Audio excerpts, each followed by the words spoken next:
Il me reste 2 seulement, Monsieur le Président. Vous déclarerez le capitaine Moussa Dadis Camara coupable et convaincu de toutes ces infractions. Il me reste 2 personnes seulement, très rapidement. Le capitaine Marcel Guilavogui, sur le pillage de la pharmacie et la séquestration des blessés. Suivant le PV d'audition de partie civile, cote 916 en date du 29 avril 2010, Madame Oumou Bari, secrétaire domiciliée à Amdallah et Konkasser, après qu'elle ait raconté ses péripéties au stade, jusqu'à s'abriter dans une concession voisine à l'Andrea, déclarait devant le pool des juges d'instruction qu'à 16 heures, les agents de la Croix-Rouge sont venus nous mettre dans des brancards pour nous déposer au service des urgences de l'hôpital de Donka. Vous voyez, en ce moment, il ne pouvait même pas se tenir debout, encore moins marcher. Vu la gravité des blessures, l'ampleur des blessures, il a fallu les mettre dans des brancards. Il nous a été demandé, je m'excuse, après les premiers soins et à la demande de la Croix-Rouge, il nous a été demandé d'aller nous servir en médicaments à la pharmacie de l'hôpital. Peu après mon départ, des militaires sous le commandement d'un certain Marcel, qui portait un bandeau rouge, jaune et vert sur sa tête, sont venus piller la pharmacie. Ils se sont mis à embarquer des blessés dans leur véhicule. Je précise que les militaires avaient braqué une mitrailleuse sur l'hôpital.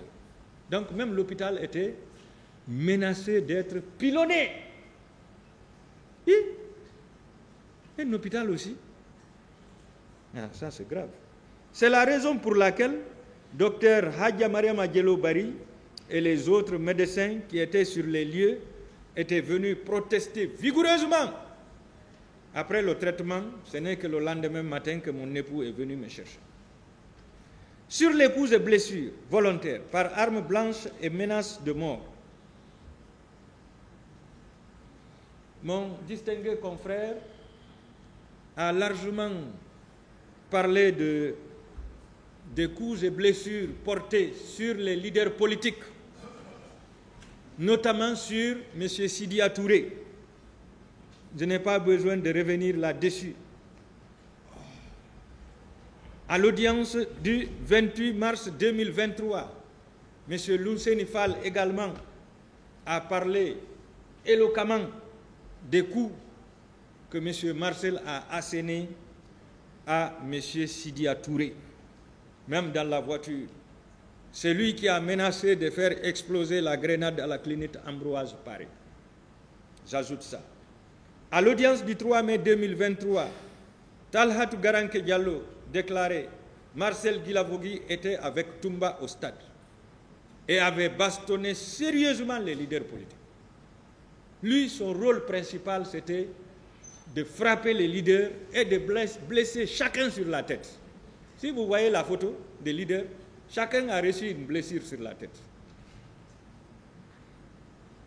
Suivant le PV, le procès verbal numéro 34 du 6 mai 2011 de la commission rogatoire, le colonel Claude Pivet déclarait aux enquêteurs, citation, aux environs de 20 heures, dans sa chambre à coucher, la chambre du président, où j'ai trouvé le colonel Korka, ancien ministre du Commerce, et le commandant Manju Djoubate, directeur du bureau de presse de la présidence d'alors. Devant tous ceux-ci, je lui ai exprimé mon désir d'arrêter Toumba et ses complices pour implication dans la tragédie du 28 septembre 2009. Entre autres, lieutenant Marcel. Ça, c'est le colonel Claude Pivi qui accuse le capitaine Marcel. Il a voulu le mettre aux arrêts. Bref, Monsieur le Président, vu les déclarations des parties civiles, les témoignages apportés à l'instruction préparatoire et à l'instruction définitive ici, le capitaine Marcel Guilavogui s'est rendu coupable des faits de coups et blessures volontaires par arme blanche, pillage et déportation de blessés, menaces de mort, complicité de torture, complicité de séquestration, complicité de traitements inhumains et dégradants. Vous le déclarerez coupable de toutes ces infractions. Et enfin, le sergent-chef Paul Mansa Guilavogui. Je termine par lui. Sur sa présence à Conakry et au camp Koundara au moment des événements du 28 septembre. Sur son PV d'interrogatoire. Là, j'exploite son PV d'interrogatoire lui-même, en date du 5 août 2015. Le sergent-chef Paul Mansa Guilavogui reconnaît qu'il avait été radié de l'armée guinéenne pour avoir quitté Caen où il servait pour venir à Conakry au temps du CNDD. Voici un militaire qui était à Cancan, dans une unité là-bas. Lorsque le CNDD est venu au pouvoir, il a quitté son unité sans permission. Il est venu se joindre au CNDD. Il affirme qu'il fréquentait le camp Koundara, où il a servi aux côtés de Begré, commandant du dit camp, le plus pervers de tous les pervers.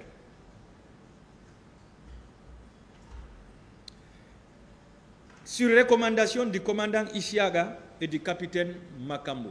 Donc ce sont les deux qui l'ont recommandé d'aller travailler avec Begré. Il soutient ceci. Si j'ai dit que je n'étais pas au camp Makambo, j'aurais menti. Là où je me trouvais, c'est comme un salon. J'étais chauffeur et ce que j'avais à faire, c'est de conduire en cas de mission. Voilà.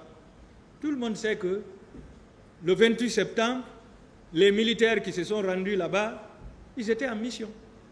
Et comme Begré et tous ces éléments s'étaient rendus là-bas, il a dû conduire l'un des véhicules, puisqu'ils étaient en mission. Sur sa participation au massacre, au 28 septembre, au massacre au stade du 28 septembre, le sergent-chef Paul Mansa Guilavogui confirme qu'il était chauffeur et en cette qualité, il conduisait les éléments en cas de mission. Étant donné que son commandant et tous ses éléments étaient au stade, moi je présume qu'il est évident qu'il était l'un des chauffeurs ce jour.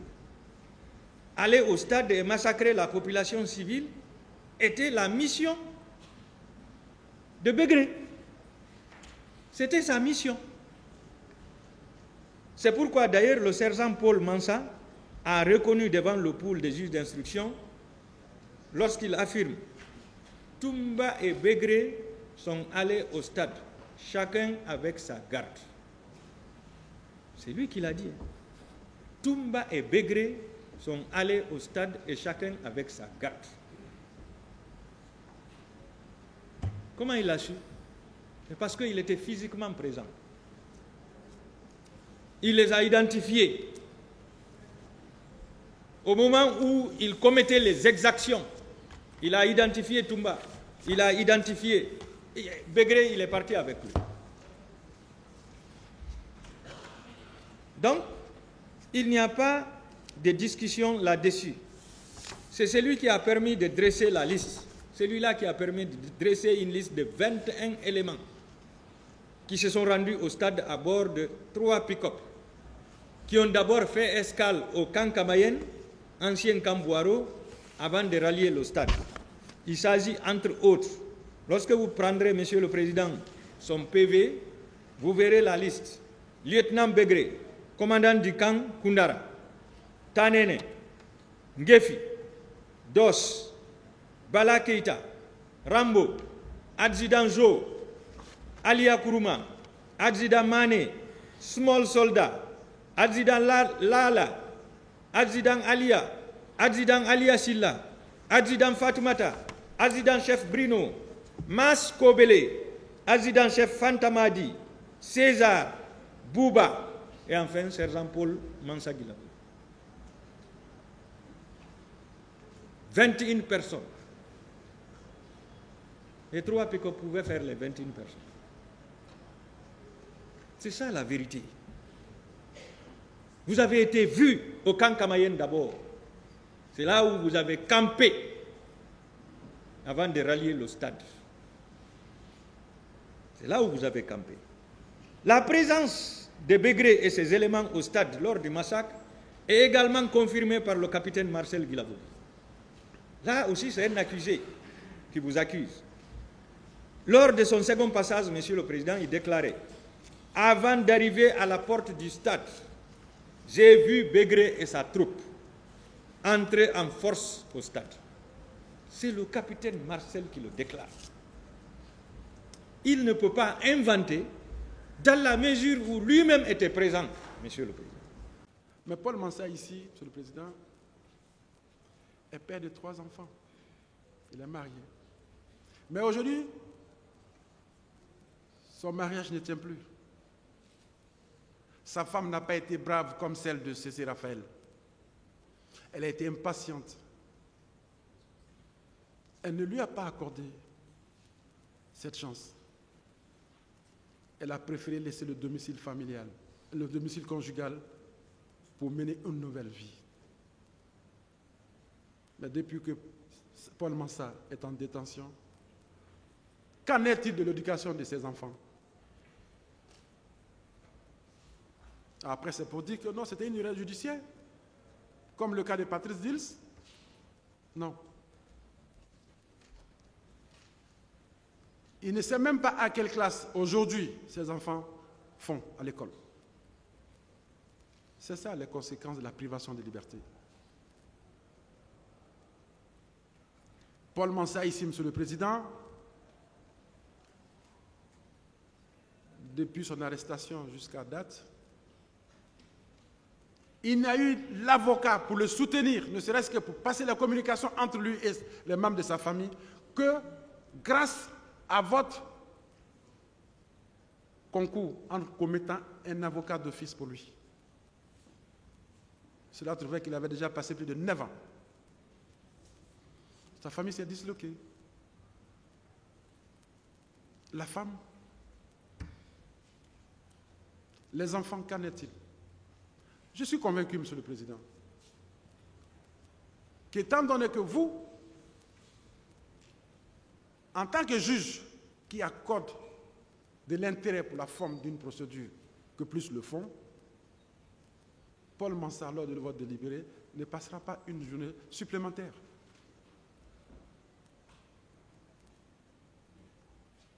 Une nuit supplémentaire, pourquoi? Parce que ni moi, aujourd'hui, parti de la défense, ni ces ONG de défense des droits de l'homme, mais qui sont aujourd'hui la partie civile, ne prendront votre décision pour amener devant la Commission africaine ou le Comité des droits de l'homme ou la Cour africaine des droits de l'homme.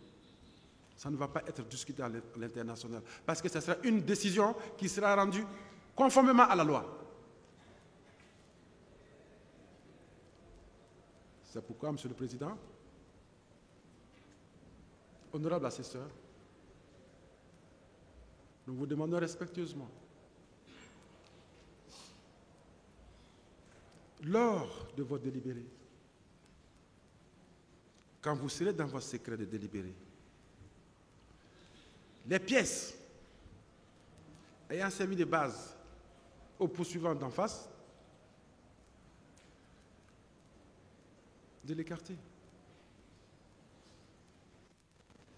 Tellement le ministère public est en difficulté, à une partie civile ici, on lui pose « mais et puis quoi? Mais et puis quoi? Et puis quoi ?» Il a fallu votre intervention pour stopper le ministère public qui veut mettre la phrase ou le mot dans la bouche de la partie civile.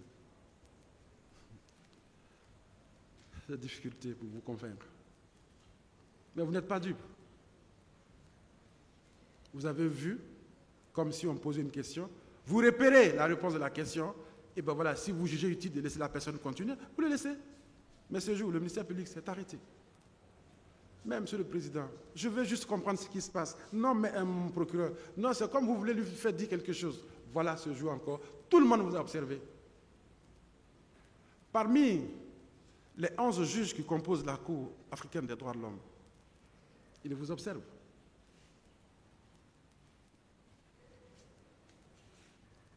Les 45 juges de la Cour européenne des droits de l'homme liront un jour votre décision.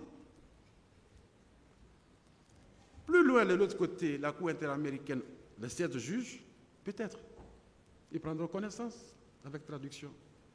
Vous allez rentrer dans l'histoire avec ce jugement. Et rien n'empêche qu'un jour, vous et vos assesseurs, vous siégez au niveau de la Commission africaine des droits de l'homme ou de la Cour africaine des droits de l'homme. Pourquoi pas au Comité des droits de l'homme, au niveau des Nations Unies? Parce que vous avez tout pour y être. Mais ces institutions internationales observent le droit. Ils attachent un intérêt particulier au principe du procès équitable. Comme vous. Pour ce faire, Monsieur le Président, au mépris de ce principe, à l'encontre de Paul Mansart, prière de l'acquitter purement et simplement. Sur les faits qui sont présentés devant vous ici, Monsieur le Président, n'étant pas consistants, vous n'avez aucune preuve, aucune pièce de quelqu'un qui aurait subi une quelconque torture. La torture, c'est vrai, mais il faut démontrer. Ah, vous avez une pièce qui justifie cela. Ah non, j'ai à la maison. Mais attendez, non, au tribunal. Condamné, donnez-moi 18 milliards. Ce n'est pas comme ça, Monsieur le Président. Le manque des pièces probant. La violation de son droit de l'accusé. Je vous parle, je prends l'opinion internationale à témoin. C'est la jurisprudence, ces tests de loi que je viens de dire, je ne les invente pas. Certainement, ils me suivent aussi. Si je dis le faux, quelqu'un me répondra. Mais si je dis la charte, l'article 7 de la charte parle du procès équitable, je ne pense pas qu'on pourrait me contredire. Si je dis l'article 14 du pacte international relatif aux droits civils et politiques parle du procès équitable, je ne pense pas qu'on pourrait me contredire. Et si je dis l'article 6 de la Charte européenne des droits de l'homme parle aussi du procès équitable, je ne pense pas, et que ce sont de notre inspiration, pourra me contredire. Et quand je parle du chapitre préliminaire du Code de procédure pénale en Guinée, vous et nous, on est tous des professionnels. Je ne pense pas que vous pourrez me contredire. Je ne pense pas. Parce que c'est ça. Donc, sur la base de tous ces éléments, Monsieur le Président, rejeter ces pièces fait en violation massive des droits de Paul Mansart comme accusé dans cette affaire. Les faits, les preuves qui vous ont été présentées, moi je n'ai pas vu. Donc, violation de son droit de l'accusé pour son procès équitable devant votre tribunal impartial, oui. Pièces qui n'existent pas pour justifier leurs prétentions, on voudrait que vous le condamnez à 15 ans de prison. Non, de réclusion criminelle, hein. Voilà. Monsieur le Président, de ces 2 points, violation de son droit, sur le fond, pas de preuves, nous vous demandons de mettre Paul Mansart dans vos gibésières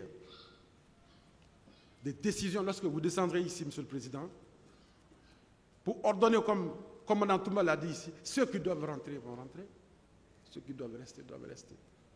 Mais au regard de la loi, aucune de ces personnes ne doit rester ici. Si on respecte la loi, leur droit à la défense de chacun de ces accusés a été violé. Monsieur le Président, vous n'allez pas favoriser la violation des droits d'un accusé. Nous sommes curieux de voir cette décision qui va être rendue. Encore, Monsieur le Président, merci à vous. Honorable assesseur, merci de votre patience, de votre sang-froid et de votre concentration à suivre. Moi, je ne peux pas. Je suis impatient pour ça. Aussi, aux greffiers qui composent votre tribunal, Monsieur le Président, je remercie. Un mot de travers qui sera mal transcrit par eux, Monsieur le Président, dans leur primitif, jouera contre chacun des accusés. Mais depuis le début de ce procès, Monsieur le Président, ils suivent ce procès avec une concentration que vous-même, vous avez incarnée devant eux. Donc, le remerciement à votre tribunal, à mes adversaires techniques de l'autre côté, pertinents d'un côté, redoutable à sang-froid. De l'autre côté, la partie civile, que je suis convaincu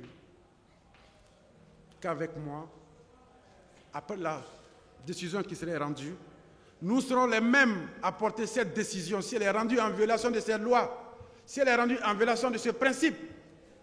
du procès équitable si cette décision est rendue en violation du principe du droit à un procès équitable. Nous serons tous ensemble pour envoyer cette décision au niveau de la Commission africaine des droits de l'homme. Croyez-moi. Croyez-moi. En fait, votre position n'est pas confortable. La partie civile voudrait, au moins, comme on le dit, pour être soulagé, voir la condamnation de ces personnes avec les lourdes peines qui ont été faites, comment je ne sais pas quelle expression, avec les lourdes peines qui ont été prononcées par eux là-bas, réclusion criminelle à perpétuité, 15 ans de prison, 14 ans de prison, ainsi de suite. Monsieur le Président, ne tombez pas dans le piège. Vous avez déjà évité un avec cette question de réqualification. Ne retombez pas dedans. C'est de la peau de banane. Passe. Après, le parquet ne sera pas prononcé dans cette décision. On dira décision, audience du temps, président, monsieur Ibrahim Amadou Tounkara, ainsi de suite, assesseur, ainsi de suite. C'est votre nom. Si vous avez pu avoir la capacité, l'intelligence de dévier une peau de banane qui vous avait été jetée, déviez toutes les peaux de banane qui vous ont jetées. Réqualification. Donc, Monsieur le Président, nous allons nous arrêter là. Encore pour vous mettre dans notre trajectoire de défense et de plaidoirie, principe du procès équitable, respect du procès équitable, violation massive de ce procès à l'encontre de Paul Massah, pièces ayant servi de socle au parti, entachées d'irrégularité, d'imperfection, fait avec la violation de son droit absolu, écartez-les du débat, dans le vote délibéré, et rendez la liberté à Paul Massah. On pourrait passer toute la journée ici, sans se répéter, à dire des mots, ou à essayer de vous convaincre. Nous, on ne va pas loin. Nous, on a un problème avec ces poursuivants, avec la partie civile, et eux nous sont opposés. Ils veulent que vous dites le droit, nous voulons que vous dites le droit. Ils disent que mon client a fait cela. Moi, je dis que mon client n'a pas été entendu de façon régulière, comme la loi le dit. Eux, ils disent non, il faut passer outre et le condamner, Monsieur le Président. Nous sommes curieux de voir la suite de ça. Monsieur le Président, en arrivant là, Monsieur le Président, nous vous prions d'observer le droit, de dire le droit, rien que le droit. En faisant cela, Monsieur le Président, vous rendrez une justice. Comme je l'ai dit tout à l'heure, la justice, vous rendrez une appréciation juste, une reconnaissance juste et le respect des droits et du mérite de Paul Massah.